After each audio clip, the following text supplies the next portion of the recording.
2017 movie reviews: Beauty and the Beast, Split, Train to Busan, Before I Wake, In a Valley of Violence. Split. This split personality thriller that turns into something else by the end from M. Night Shyamalan has been hyped to death by the fanboys, and I was looking forward to it, as I don't mind many of his earlier films and thought his recent The Visit was a bit of a hoot too. However, I was very disappointed by this. It starts off okay, if a bit too much like last year's 10 Cloverfield Lane to begin with. James McAvoy is good.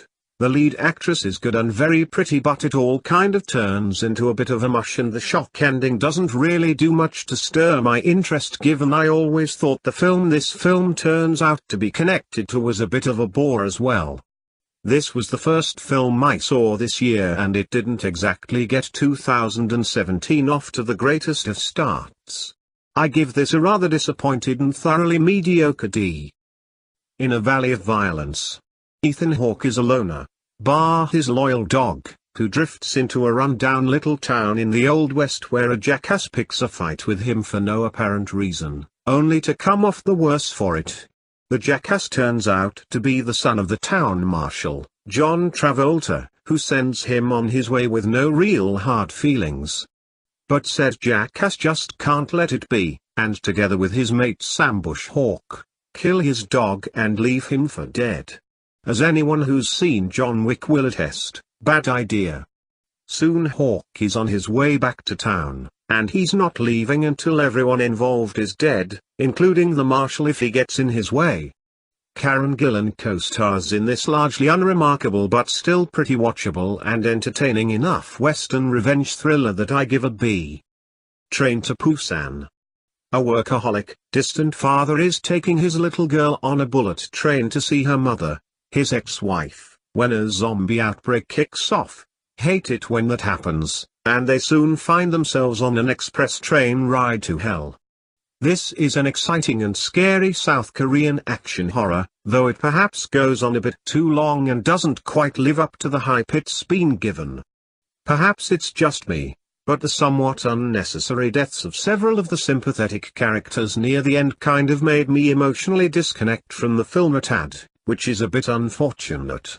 That being said, this is generally a really kick-ass film and an impressive piece of work for the most part, so I give it a very strong B+. Before I Wake. A young couple still grieving the death of their young son foster another child, a child who turns out to have strange powers. When he sleeps, his dreams become reality. Dreams that start out with butterflies and manifestations of their lost child, and then start to become far more sinister. This supernatural thriller flick from director Mike Flanagan, who made the excellent Absentia, the excellent Oculus with the lovely Karen Gillan, and last year's unexpectedly wonderful Ouija Origin of Evil, is entertaining enough, well made and acted with some effective imagery and a clever resolution. However, it lacks any real menace, probably because it's more of a drama than a horror really, and, well, I prefer the latter. This is definitely my least favorite from him thus far, though I haven't seen Hush yet, as no bastard will apparently release it on physical media anywhere in the fucking world. What the fuck's up with that? Anyway, Before I Wake wasn't great, but at the same time certainly isn't bad and is as well directed as ever, so I give it a B. Beauty and the Beast. Now, I've been following this since before it entered production for a fairly obvious reason that anyone familiar with my channel will be aware of. To be perfectly honest, I was a bit on the skeptical side, as it's not really my usual cup of tea. I mean, I don't think I've ever seen or had any interest in seeing the original, have not seen any other of these live-action remakes, and have never sat through a musical save that one weird episode of Buffy, and in all honesty I probably wouldn't have bothered but for who the lead actress is. And yet, for all of that, I actually generally really enjoyed it.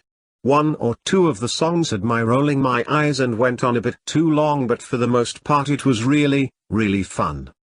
Of course, it was undeniably massively buoyed by the glorious, gorgeous, effortlessly charismatic Emma Watson in the lead role, and this is certainly the best thing she's done since The Perks of Being a Wallflower. I certainly hella preferred it to Colonia, Regression or fucking Noah, and hopefully the Circle will be great too. Overall I had a really good time with this, and somewhat unexpectedly so at that. I give Beauty and the Beast a surprised but happy A-. My favorite film of the year thus far. Let's see if that changes as we go on.